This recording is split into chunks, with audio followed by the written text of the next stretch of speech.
تو این ویدیو میخوام یک دونه مجتمع تجاری فضای داخلیش رو طراحی کنم که از 3 تا مجتمع تجاری که به صورت سیلندریکال کنار هم قرار گرفتن تشکیل شده.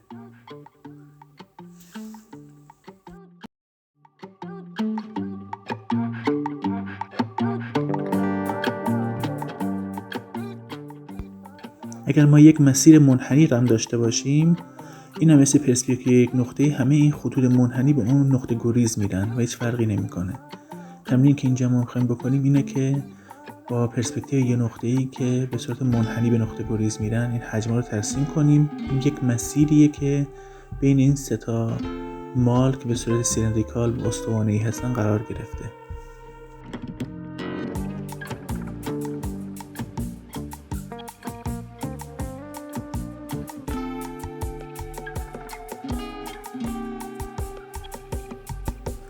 حالا اینجا میام این 2 تا مال رو با یه پل به هم وصل میکنم.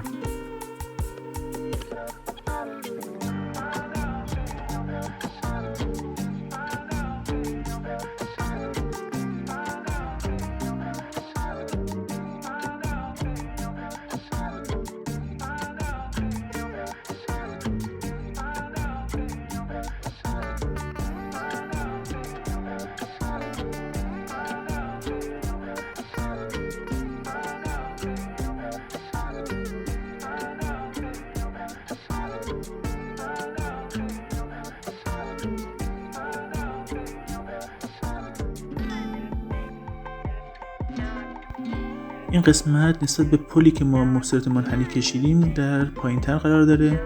میام یک سری مغازه و کافی شاپ و یه لندسکیپی واسه اینجا در نظر میگیرم که از روی این پل بهش اشرافیت وجود داره.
اینجا هم نوبت ترسیم سقف و اسکایلایتیه که در بالا قرار داره و این 3 تا مال سیلندریکال رو به هم وصل میکنه و به هم میدوزه.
خب این جلسه هم همینجا تموم میشه. لطفا تو کامنت به من بگید که چه موضوعی بهش علاقه دارید و دوست دارید جلسه بعد رو چی کار کنیم.